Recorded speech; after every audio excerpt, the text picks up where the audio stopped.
So we've had one session already that was around solving problems, which took place last week. And then this session, which is around creating content. And again, I'll explain a little bit more about what that's going to involve. But as kind of mentioned in last week's session, all of these sessions are really about a similar thing, which is practical use cases for AI, thinking about what we can kind of use it for in an everyday sort of work capacity, but also the implications of that and some of the kind of considerations that we might need to bring into it as well. So just in case you're new to this, and this is one of the first sessions you've been to, my name's Chris Webb. I'm a career consultant with the Careers and Employability Service here at the university. And for the last sort of 18 months, I've been doing quite a lot of work in the sort of AI and career development space, a bit of a niche crossover. So that's me. If you've missed any of the previous sessions, so these are either the ones that we ran in kind of January and February through the people and organisational development team, or the sessions that we've been kind of running this month. You can find all of them on the podcast YouTube channel, but I will be sending out these slides and the recording from this session afterwards as well. So if you've registered for this session, I'll send you an email afterwards with all of that information in. So in terms of what we're going to be kind of looking at today, I'm going to start again just with a bit of the obligatory health warning. So some of the kind of risks sort of that can be associated with using generative AI technology, and particularly for the use cases we're going to be talking about today, which is around sort of image generation, content creation, where there's, I think, probably fair to say a greater level of controversy around why people might use AI for these type of purposes. I'm then going to talk, a bit more broadly about kind of AI for content creation in kind of the general sense, in terms of how it's being used, and again, sort of within the university or across the university, some of the kind of guidance that's been created at the moment, and some of the sort of, I guess, considerations that are worth kind of putting out there. And then I'm going to go through sort of 3 use cases, really. So I'm going to be looking at kind of image generation, some of the tools that are available and sort of how they work and what they look like. Creating PowerPoint presentations, so lots of great tools out there now to kind of really speed up that process, and then kind of general sort of comms content creation, so things for kind of social media, emails, text content for kind of user guides or proposals, or all these sorts of things. So lots of kind of hopefully quite useful practical case studies in there, and obviously happy to take any questions about those as we go through them, and leave a little bit of time hopefully at the end just to remind you about some of the upcoming AI sessions and to pick up any questions people might have had in the chat. So that's what we're going to cover today. So yeah, just to kind of, I guess, kick things off, as we did with the last session, really useful to kind of have that obligatory health warning, just in terms of when we're talking about using these AI tools, some of the considerations that are worth bearing in mind. The first one, as we mentioned last week, is really about understanding the guidance. So, whichever types of tools we might be using, whether it's to kind of create text, whether it's to analyze data, whether it's to create content, it's really worth kind of just bearing in mind what are the principles, what's the guidance that we already have across the university. We do already have principles for using AI for university staff, and we've also got those kind of principles and guidance for students as well. And a lot of the stuff in there is probably, as you'd expect, relatively common sense. Things like being aware of the output from AI, so anything that might be kind of inaccurate or kind of demonstrate bias in terms of the content that's created. Being aware of kind of any data privacy or data protection issues, so what data are we actually putting into tools like ChatGPT or Google Gemini? Where is that data going? Do we know about that? If it's commercially sensitive data from the university, do we have permission to do that? What do we need to kind of be aware of before we start using these tools for different everyday work purposes?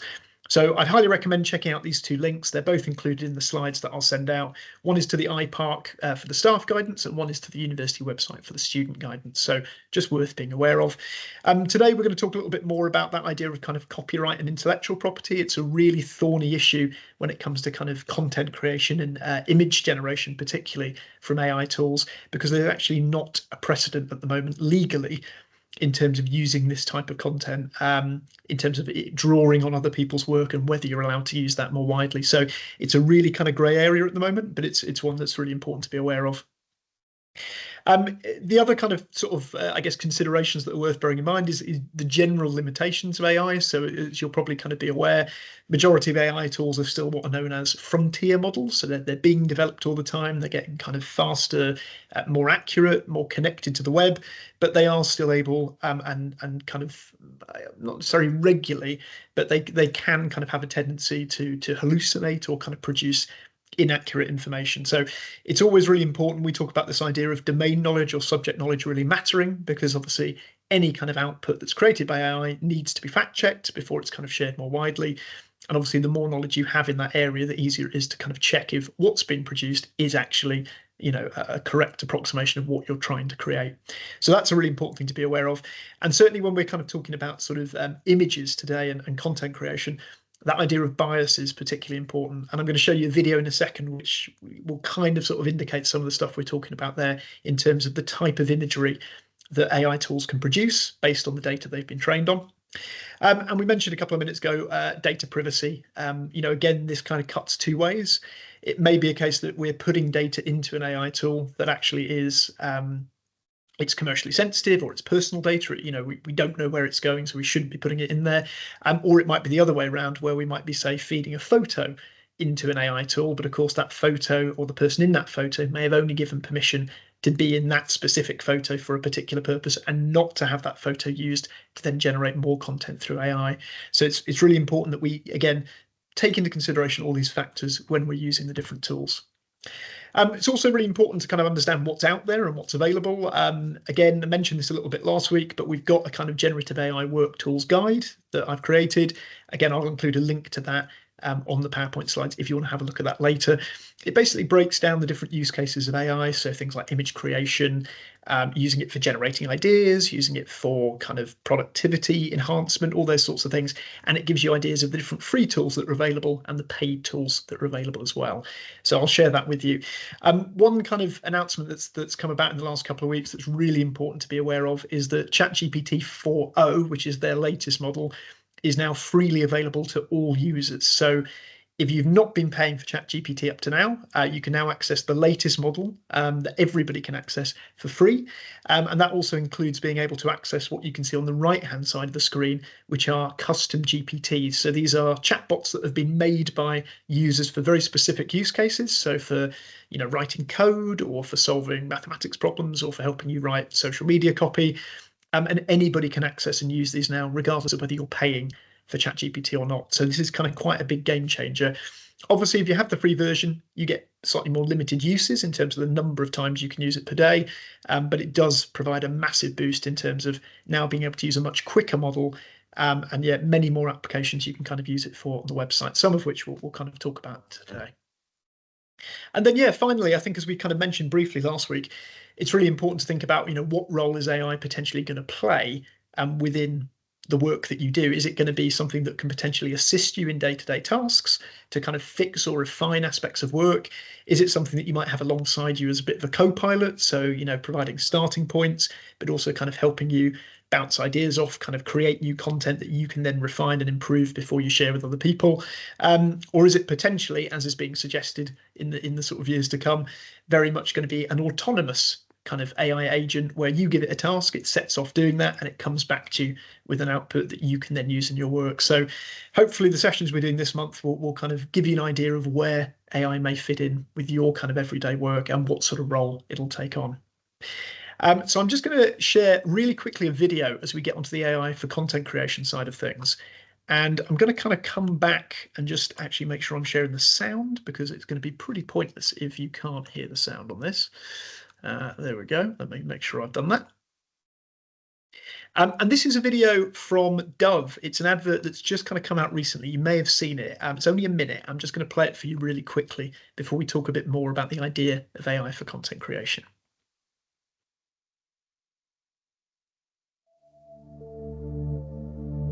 Come with me and you'll be in a world of pure imagination. Take a look and you'll see into your imagination.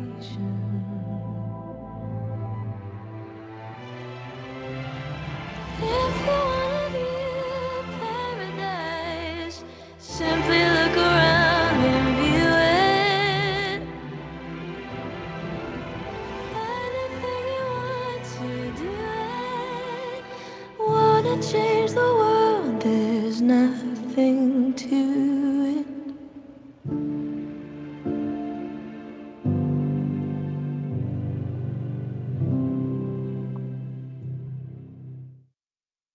So I saw that come out recently and I thought, what a great advert for kind of really sort of socializing some of the big issues when it comes to kind of AI for content creation.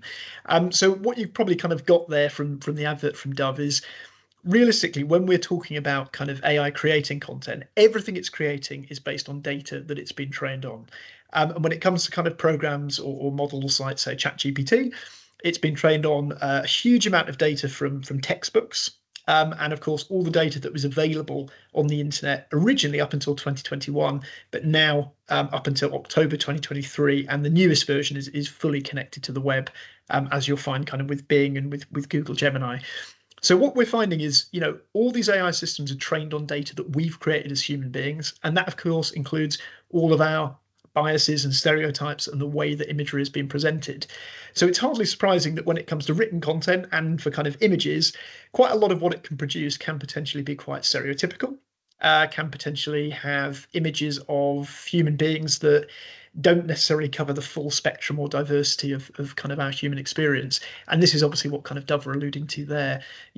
That AI systems are trained on data that might have maybe quite typical standards of beauty or typical standards of what a human being looks like. And this can affect what we then kind of get out of AI.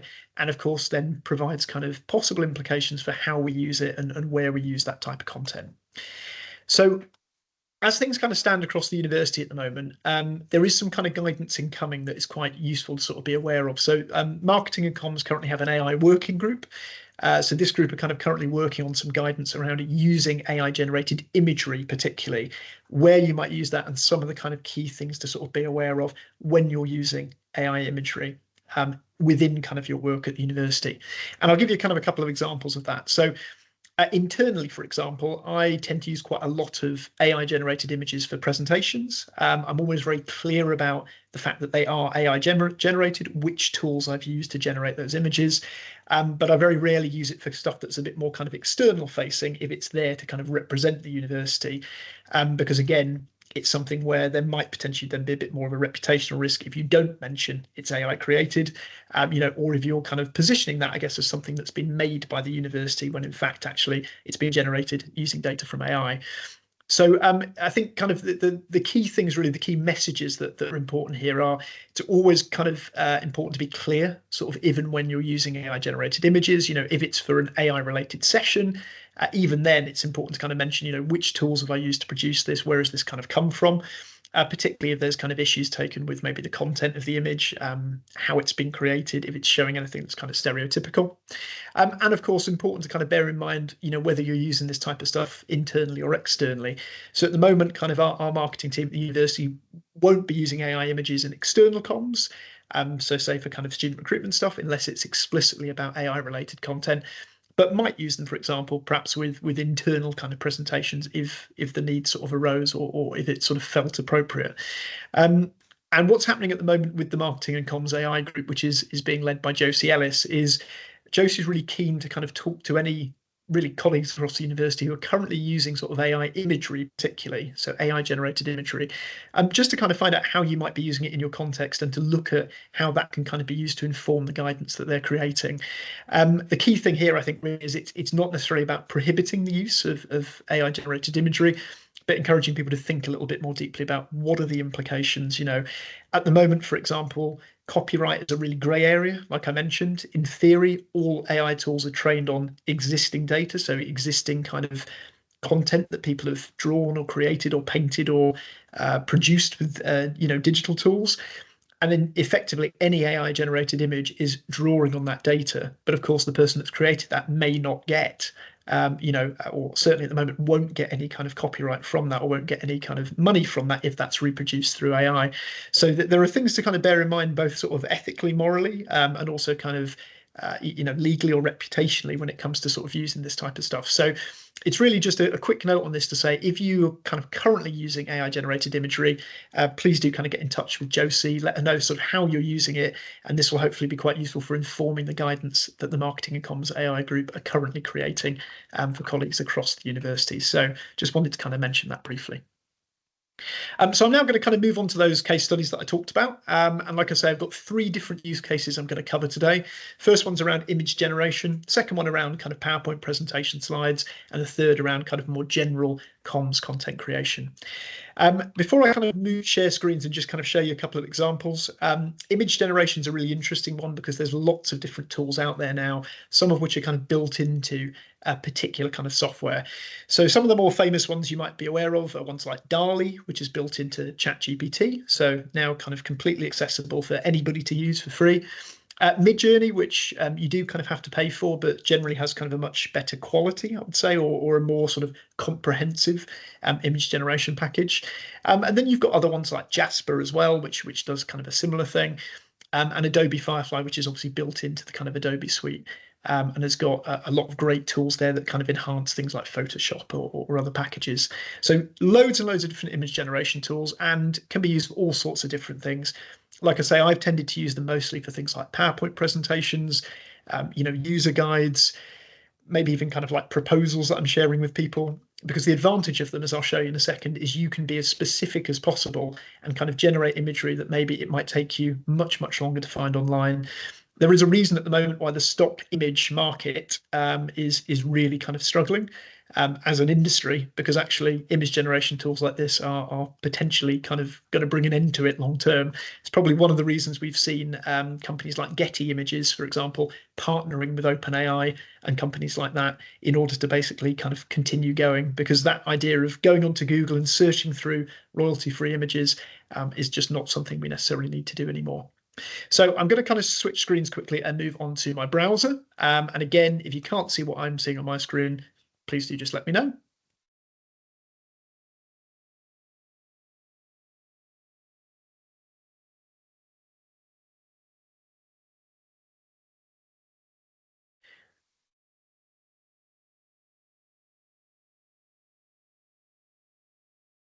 Okay, I'm hoping that everybody can kind of see this now.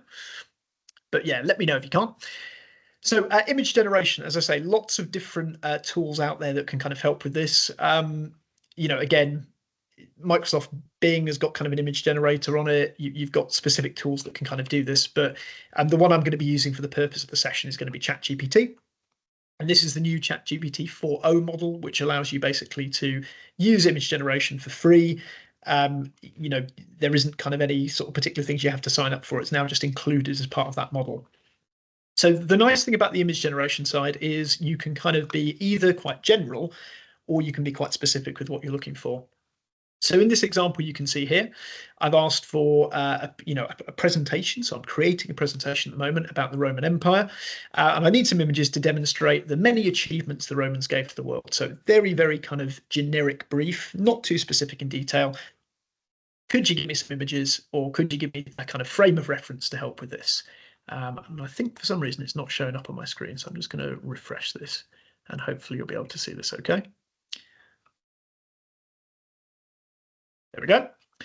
So you can see kind of in the first instance, it's given me a fairly sort of general selection of Roman type images, some statues, pictures of maybe the Pantheon, the Colosseum, some aqueducts, interspersed with kind of maybe some, famous sort of images of cars, maybe from the Italian Job or kind of Fiat. I'm not entirely sure which cars they've done there. You'll have to forgive me. But they've given you kind of a fairly nice sort of generic selection of kind of Roman related images. So what that's kind of useful for is, if you're looking for sort of images for, a presentation, for a guide, PowerPoint, those sorts of things, it's much, much quicker to generate that than potentially searching through lots and lots of different images through Google. So a quick sort of time saver. But what you can also do is create something a bit more specific. So now I've gone into a bit more detail. I've said, actually, well, I want something a bit more light-hearted. Could you actually create an image of a group of Roman centurions driving 3 Fiat 500 cars in the colours of the Italian flag? On the roof of the cars, there should be some famous Roman architects strapped to the roofs, including statues, weapons, and togas. And I think I meant to put artifacts there, and I put architects, which is probably why I've ended up with the wrong thing. So it's a good example of checking kind of what you've done. So you can see kind of what they've come back with is a pretty fair approximation of what I've asked for. And from there, you can obviously tweak and tailor that as much as you like. So you can say, actually, let's have the Roman centurions in the cars rather than on top. and they've done a bit of a mishmash there. I've then kind of gone into it and edited it and asked, okay, can you change the people into statues? It's done that with a couple of the ones at the back, but not all of them. So it's kind of quite important to remember that, you know, some of these image generation tools are better than others. Some create much more accurate or much more specific or detailed things. So Midjourney, for example, much more powerful for image generation. But what they are able to do is kind of create images that you can use quite quickly, and you can change the style. So you can ask it for something maybe that's in more of a cartoon style, something that's in an impressionist style. So you can really be quite creative with what you come up with. And one of the advantages on GPT 4.0 now, which is really nice, is you can also access things like specific custom GPTs. So where you can see on the left-hand side, it says explore GPTs. You can find lots of different custom ones that people have made.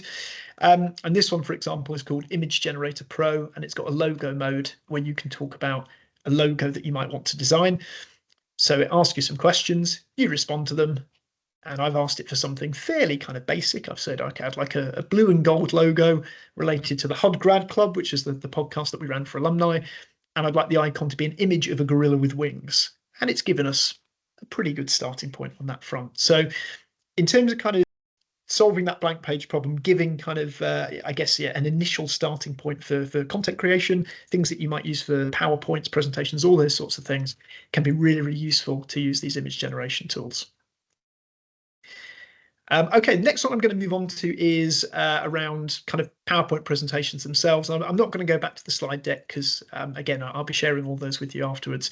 The PowerPoint presentation one is I would say, a really interesting kind of use case because there's lots of different tools out there now, many of which are accessible for free that you can use to kind of help sort of, either sort of create a starting template for PowerPoints or actually create the majority of the slides. So again, I'm going to go back to the browser that I'm in. I'm going to show you just a couple of examples of how you can do this. So again, within kind of ChatGPT, underneath some of the new custom GPTs, you'll find one for Canva. So if you use Canva or you've got Canva account, they've actually got their own sort of GPT chatbot that you can use. And for this one, I've just kind of asked, okay, could you create a presentation to persuade my partner we should get a dog? Let's go with a fairly basic use case first. It asks you about some of the things that, you know, you might want to include. And I'm going to say, okay, yes, that all sounds fine. Let's get going. And if you've got a Canva account, what this will then do is it will plug in to your Canva account and it will actually create the template for you within the kind of ChatGPT system that you can then link directly to your Canva account. So I'll show you what that looks like in a second. So you can see here, it's got two new sort of PowerPoints. I'm going to pick the one on the left. And what that does is that's then going to take me directly straight through to Canva.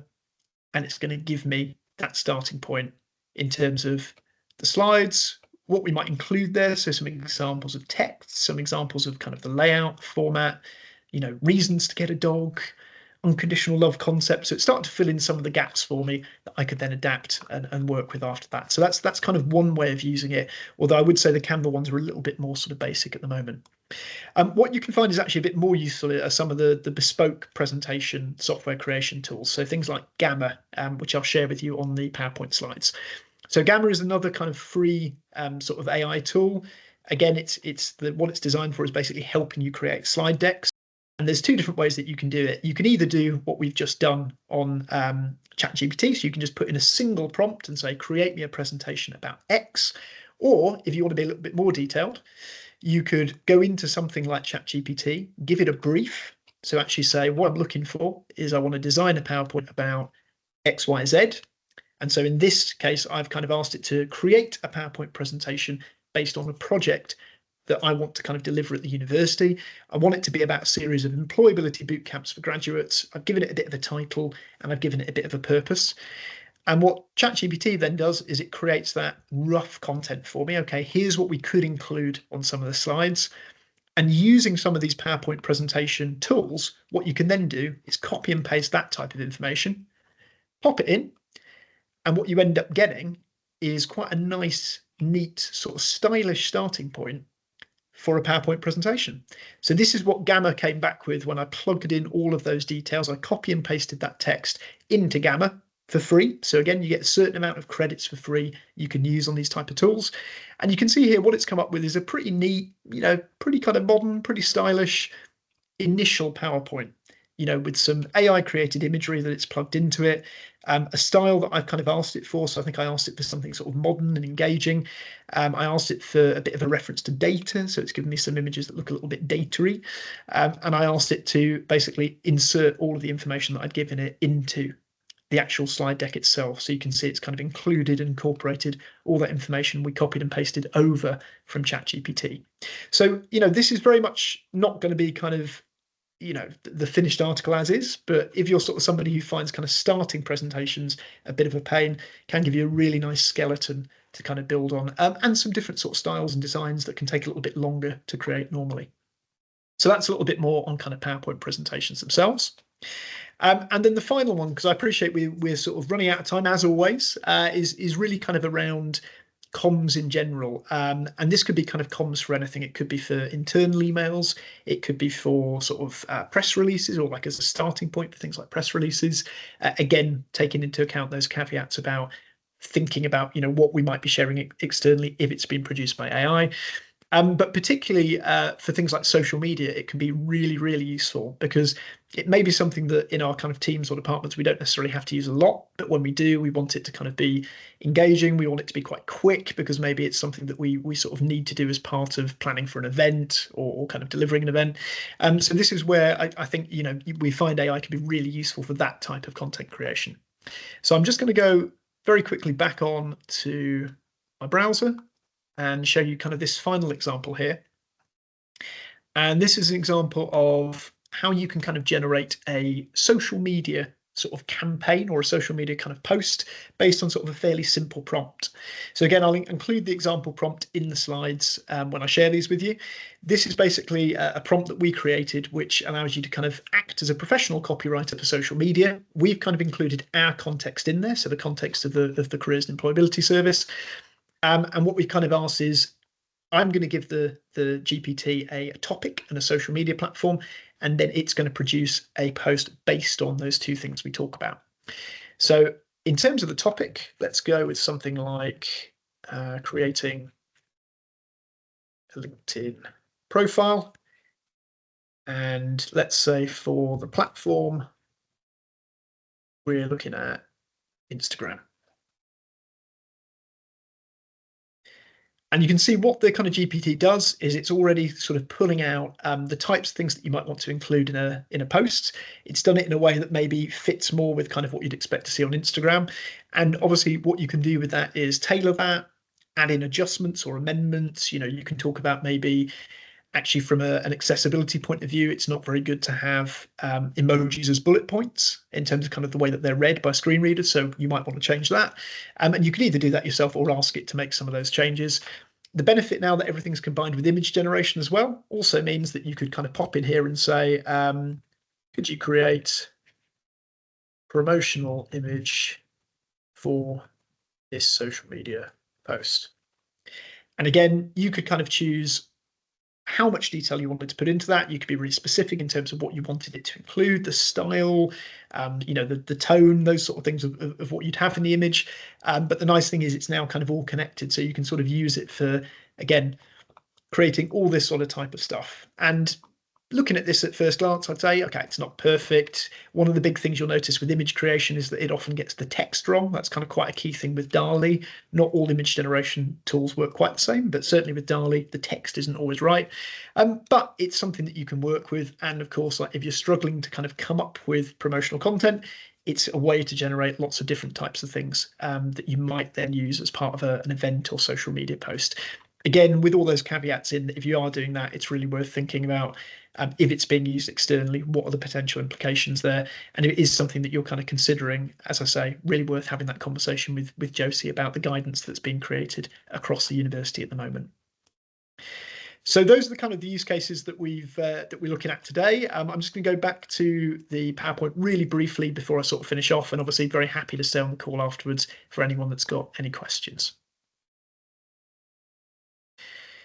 So like I say, I've included sort of links to all of these tools I've mentioned within the PowerPoint slides in terms of kind of the different use cases for PowerPoint presentations, the different tools that you can use like Canva and Gamma, and also kind of links to some of the prompts that I've mentioned. So for example, that one that you can use to kind of help you write professional copy for social media. So I'll make sure all of these are included in the slides.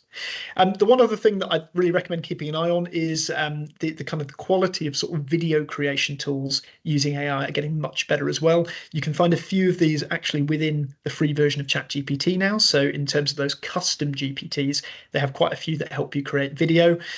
This one was made with kind of video AI. Which basically kind of creates either short or long videos for you, which you can then export without the watermark. They're very generic, but they do include imagery, content, voiceovers, all those sorts of things. It really is kind of quite incredible what they're able to do, even with just the free versions of this technology for now. So really worth having a look at. It's something that's certainly kind of moving forward is going to be a big thing in terms of creating stock video footage that people can use as part of their day-to-day work. So again, do keep an eye on that. So as I say, very happy to sort of stay behind for a couple of minutes if people have got any questions or to pick anything up out the chat. As always, I just encourage people, do kind of think about, from the examples we've looked at today, are there any aspects of your work you feel that these particular tools or use cases might be able to help with? And again, are there ways that you could experiment more with these type of tools to see how they could impact and maybe augment the work that you're doing across the university? We've got 2 more of these sessions coming up in the month of June. The one next week is running on Wednesday the 19th at slightly different time. It's just half an hour later, so 12:30 till 1, and that's about using AI to generate ideas. And then the week after that, we've got the final session in the series, which is around productivity hacks. So different ways you can use AI to basically save time on everyday work tasks. And we're hopefully going to have one of our graduates who's quite involved in AI in the digital marketing space joining us to talk about how he's been using it with his business as a bit of an extra or an added extra for that session as well. As always, if you've got any questions about anything we've covered in the session today, do let me know. I'll be staying behind for a couple of minutes and sending out all of the slides and recording afterwards if anyone's got anything they want to look through again or go back through in detail. But thanks for joining us again.